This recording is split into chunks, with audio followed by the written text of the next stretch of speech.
श्रीमद् भगवद गीता अध्याय 3 श्लोक 27. प्रकृते क्रियमाणानि गुणैः कर्माणि सर्वशः अहंकार विमूढात्मा कर्ताहमिति मन्यते.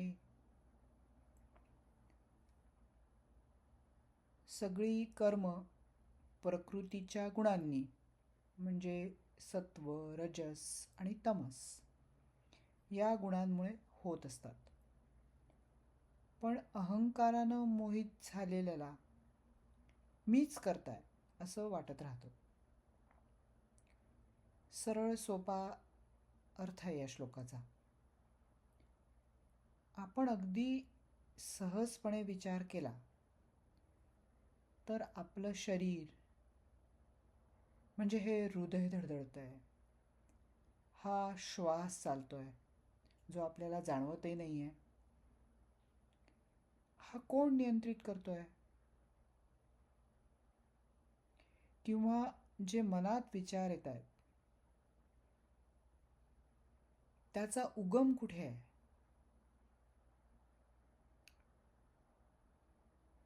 भगवान श्रीकृष्ण सांगतायत हे प्रकृतीच्या गुणांनी येतात. प्रकृती ज्याला कॅज्युअली आपण नेचर असं म्हणतो, किंवा शरीर, मन, बुद्धी, इंद्रिय आणि गुण. गुण म्हणजे सत्व, रजस, तमस जे आपण आधी बघितलेत. हे गुण परिस्थितीप्रमाणे कार्य करतात. पण अहंकार मी करतो अशी भावना निर्माण करतो. आता इथे मी या भावनेचे दोन अगदी सूक्ष्म पैलू पडतात. पहिला मी म्हणजे अहंकाराने ग्रस्त, म्हणजे अभिमानी व्यक्ती असं नाही, पण मीची साधी भावना, अहंकाराची नाही. म्हणजे आपण व्यवहारात अहंकारी असं ज्याला म्हणतो ती नाही.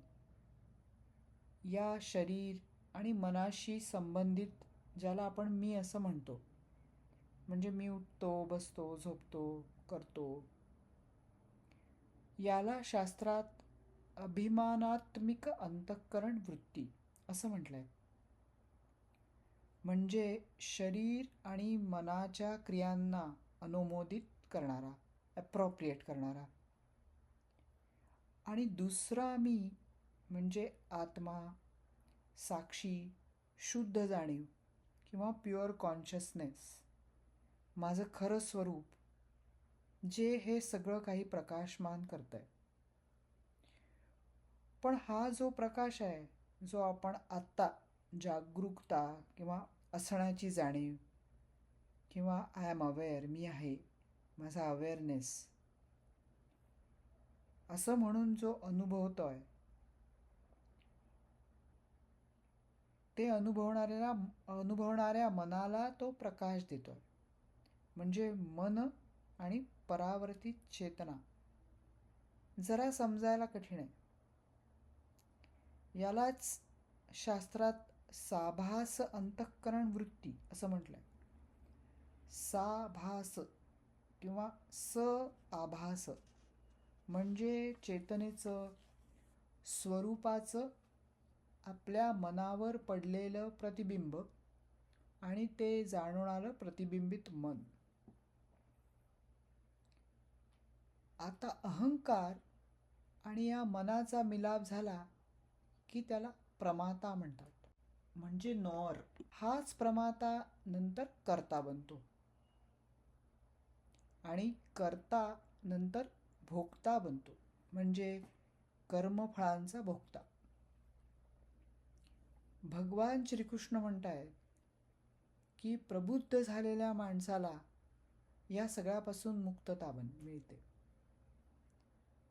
त्याला अहंकार असतो, पण तो अहंकाराला मनाची व्युत्पत्ती म्हणून बघतो, स्वतःचं स्वरूप म्हणून नव्हे.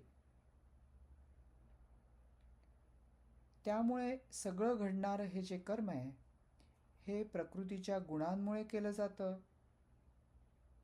जो प्रमाता, कर्ता, भोक्ता आहे तो या संसारात अडकतो आणि आध्यात्मिक साधनेपासून दूर जातो. ओम शांती शांती शांती. हरिः ओम तत्सत.